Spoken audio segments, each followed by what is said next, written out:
ብሩክ ወንድሙ መድብልን አመሰገነ።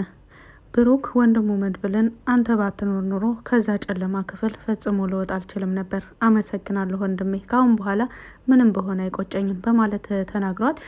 ብሩክና መድብል ተገናኝተዋል። እንደዚሁም በሁለታቸው ደስታ በዝናም መያዝ ጭምር ሞገስም የሰጠው ገራሚ መልስ አለ። ካሁን በኋላ ሞገስና ሉላ በነጻነት እንደሚኖሩም መድብል ቃል ገብቶላቸዋል። ሰላም ሰላም፣ ውድና የተከበራችሁ የዜድ ሀበሻ ቤተሰቦች ለቻናሉ አዲስ ከሆናችሁ ሰብስክራይብ በማድረግ እንደዚሁም ቪዲዮውን በላይክ መጀመር አትርሱ። ምሳሌ ድራማ ቀጣይ ፓርት ይዤላችሁ መጥቻለሁኝ። እስከ መጨረሻው ድረስ አብራችሁ ለመቆየት ሞክሩ። ቪዲዮውን በመሀል ያስገባላችኋለሁኝ። ዛሬ ብሩክ መጥቷል። ብሩክ በጣም ራሱን ጥሎና በጣም ተንገላቶ ቢመጣም ወደ ቤት ከመጣ በኋላ ግን ሻወር ወስዶ ልብሶቹን ቀያይሮ በዚህን መልኩ ደስ በሚል ሁኔታ ደስ የሚል ጊዜ አሳልፈዋል። ብሩክ ወደ ቤት ስለተመለሰ ምሳሌም በጣም ደስተኛ ሆና ከብሩክ ለደቂቃ እንኳን መለየት አልፈልግም ስትልም ትታያለች።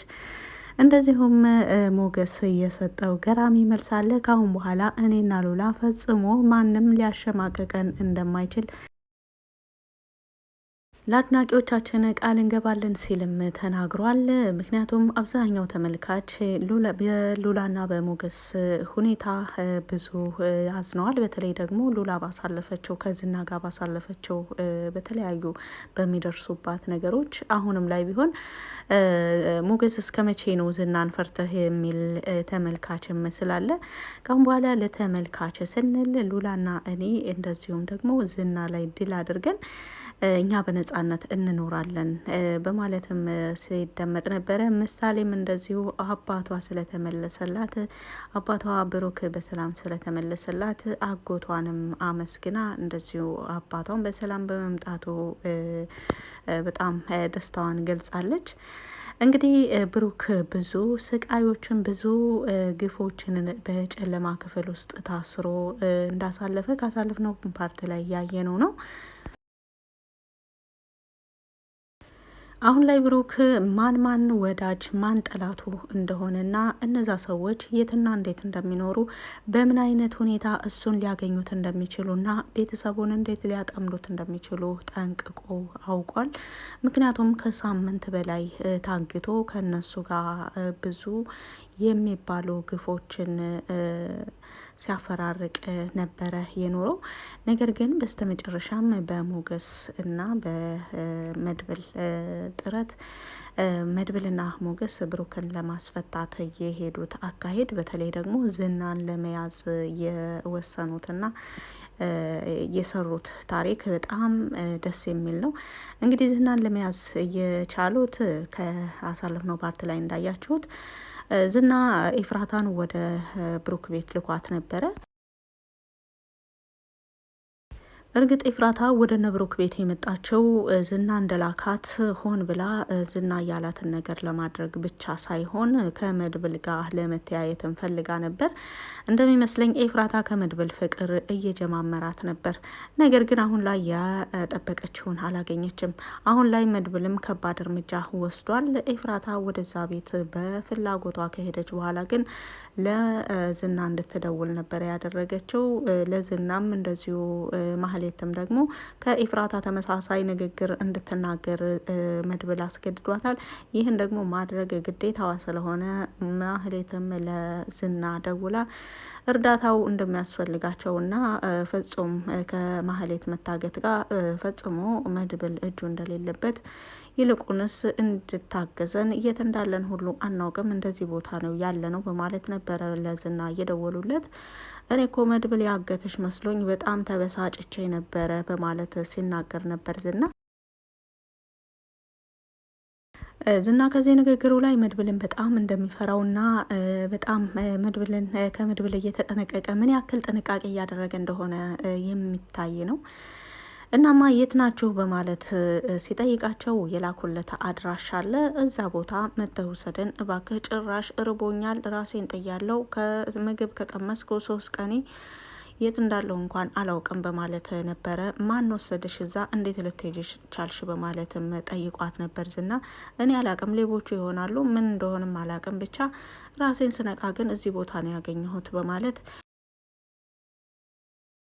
እንግዲህ ማህሌት ዝናን በመጠኑም ቢሆን ስለምታውቀው ምናልባት ዝና ሊራራላት የሚችልበትን ማንኛውንም መንገድ በመጠቀም እባክህን ዝና አሁን ላይ ማናለኝ ከዛ ከፍታ ህይወት ከብሩክ ባለቤትነት ወጥቼ እንደዚህ ጎዳና ላይ ከወደኩ በኋላ አንተን ብቻ ነው እኮ ማናግረው፣ ከአንተ ብቻ ነው የምገናኘው። አሁንም አንተ እንድታግዘኝ ነው የምፈልገው።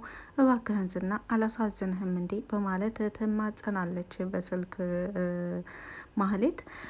የማህሌት ንግግር የእውነት ስለመሰለው ዝና መጣለው ችግር የለውም በማለት ነበረ የደወለላት። እንደዚሁም ደግሞ ኤፍራታ አዎ ወደ ማህሌት እየሄድኩ ነው፣ ደውላልኝ ነበረ ግን በጣም ሩቅ ነው ይገርማል ምናምን በማለት ኤፍራታም ለዝና እንድታስመስል አድርጓል መድብል። ኤፍራታ በራሷ ጊዜ ነው ወደ መድብል የሄደችው። እርግጥ ዝና ልኳት ቢሆንም ወደ እነ ብሩክ ቤት ሄደሽ ማህሌት እዛ መታሰር አለመታሰሯን መኖር አለመኖሯን አረጋግጠሽ ነይ፣ ያለበለዚያ ግን ወይ መድብል ወይ እኔ እናጠፋሻለን። ማንኛችንን ትመርጫለሽ? በማንኛችን እጅ መጥፋት ትፈልጊያለሽ? ማህሌት ከጠፋች አንቺም ማህሌት የምታውቂውን እውነት ማህሌት የምታውቀውን ሚስጥር ለራስሽም ላንቺም አሳውቃሽ ወይም ነግራሽ ስለነበረ ይህ ማለት ማህሌት ጠፋች ማለት አንቺ መረጃዎችን አሳልፈሽ ትሰጫለሽ። ስለዚህ የምለቅሽ እንዳይመስልሽ፣ እኔ ብለቅሽ እንኳን መድብል የሚለቅሽ እንዳይመስልሽ በማለት ሲነግራትም ኤፍራታ የመድብል እንዳያሳስብህ በማለት ምንም ከአንደበቷ ድምጽ ሳታስወጣ እሻው ምን እንዳደርግልህ ነው የምትፈልገው በማለት ስትነግረው ወደ ብሩክ ቤት ሄደሽ ማህሌት መኖር አለመኖሯን ቼክ አድርግልኝ ነበር ያላት። እርግጥ ኤፍራታ ወደ ብሩክ ቤት የሄደችው ዝና ያዘዛትንና ያዘዛትን ተግባራዊ ለማድረግ ብቻ ሳይሆን ዝና እየተከታተላት እንደሆነና ምን እያደረገች እንደሆነ በቅርብ ሊከታተላት እንደሚችል እንደዚሁም ደግሞ ወደ ብሩክ ቤት ሂጂ ሲላት ወደ እሷ ቤት ብትሄድ እየዋሸችኝ ነው ብሎ እርምጃ እንደሚወስድባት ስለፈራች ቀጥታ ወደ ብሩክ ቤት መሄድ ነበረባት። ወደ ብሩክ ቤት መሄዷን መንገድ ላይም ለምን ሄዳለሁ ምን ሲሉኝ ይሆን የሚለው ነገር እያሳሰባት ነበር። ነገር ግን መድብል ካለ በዛው እግረ መንገዴን መድብልን አይቼው ሰላም ብያቸው መለሳለሁ። እቤት ደርሼ በሩን ከፍተውልኝ ወደ ውስጥ ካስገቡኝ ምናልባትም ማህሌትም ትኖር አትኖር እግረ መንገዴን ቼክ ባድረግ ጥሩ ነው የሚለውን ነገር ወስና ነበር የሄደችው። ኤፍራታ ያሰበችውም ያቀደችውም አንዱም ሳይሳካ ያልጠበቀችው ነገር ነበረ የገጠማት። እንግዲህ ካሳለፍነው ፓርት ላይ እንዳያችሁት በዝና ዙሪያ ቆመው ከመድብልና ሞገስ ሲያወሩ ነበረ።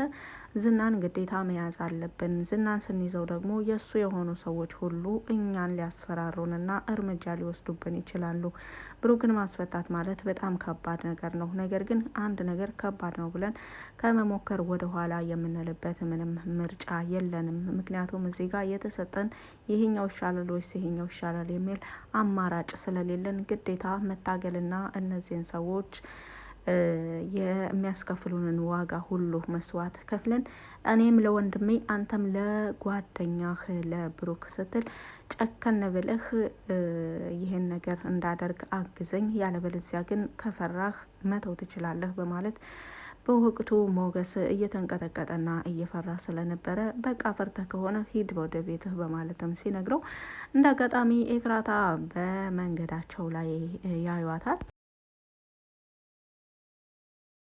ኤፍራታን ካዩ በኋላ ኤፍራታ ወዴት እንደምትሄድና ለምን እንደምትሄድ ቀስ በቀስ ሲከታተሏት፣ ኤፍራታ ግን ቀጥታ ወደ ብሩክ ቤት ነበረ የሄደችው። ይች ልጅ ምን አስባ ነው በማለት እነሱን ሲከታተሏት ነበረ። የኤፍራታ መያዝ ልክ እንደ ማህሌት መያዝ ነው። ማህሌትም በራሷ ጊዜ ነበረ ወደ ብሩክ ቤት የሄደችው።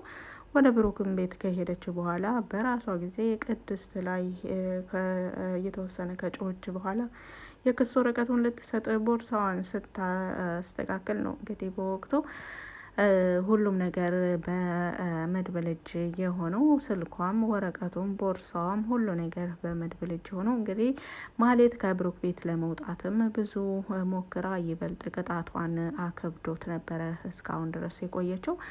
ማህሌት አሁን ላይ የምትጮህበት አፍም የላትም። ምክንያቱም ታሽጋ ታስራ ነው ያለችው።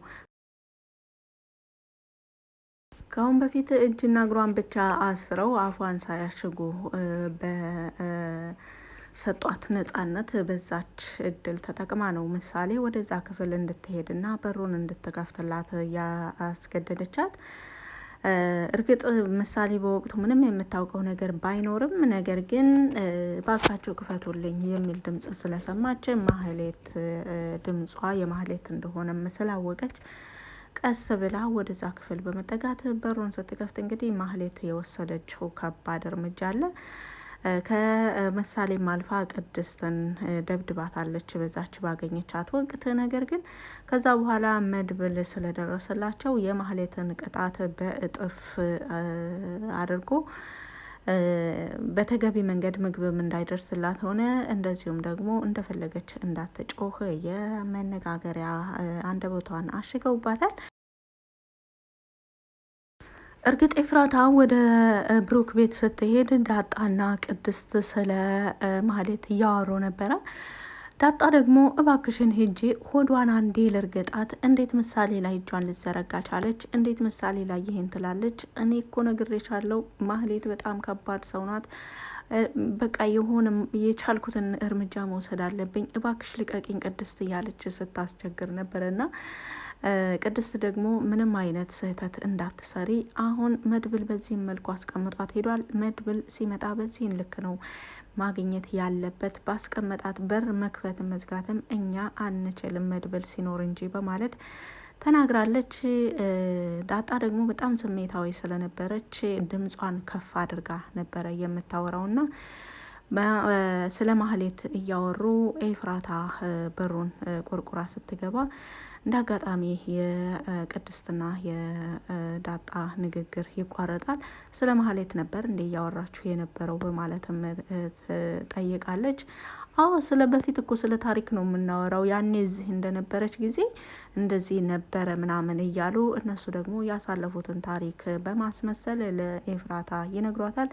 ኤፍራታም ወዲያ ወዲህ ባይኗ እየቃበዘች እዚህ ማህሌት የለችም ማለት ነው፣ ቤቱ ጸጥ ያለ ነው፣ መድብልም የለም፣ ሁለታቸው ብቻ ናቸው የሚጫወቱት በማለት ተረጋግታ ሳለ ነበረ እነ መድብል የመጡት። ከዛም በኋላ እንግዲህ ዝናን ለመያዝ ያስችለናል ያሉትን ሁሉንም እርምጃ በመውሰድ ዝናን ወደ ወጥመዳቸው በማስገባት ማንም ሰው ሳይጎዳ ዝናም ምንም ሳይነቃ ማህሌትንና ኤፍራታን ለመቀበል እነሱን ለማግኘት ወደ ተላከለት አድራሻ ሲሄድ ነበረ ከነ መድብል ወጥመድ ውስጥ የገባው። መድብል ዝናን ይዞታል። ዝናን ከያዘውን በኋላ ብሩክን አስፈትቶ ዝና ላይ ግን አሁንም ከባድ እርምጃ ሊወስድበት እንደሚችል ሲናገር ነበር። እጁንና እግሩን መኪና ላይ ተጠፍሮ ታስሮ አፉን ታሽጎ ዝናም ለመናገር እየፈለገ ነገር ግን ድምፁን ማስወጣት አልቻለም። ለመሆኑ መድብል ዝናን እየወሰደው ያለው ወደየት ነው የሚለውን እንደዚሁም ደግሞ የሚወስድበትስ እርምጃ ምንድን ነው የሚለውን በቀጣይ ፓርት ላይ የምናይ ይሆናል። በቪዲዮ ላይ ማንኛውን ማስተያየት በኮመንት ስር መስጠት ትችላላችሁ። ስላዳመጣችሁ ከልብ አመሰግናለሁ። መልካም ጊዜ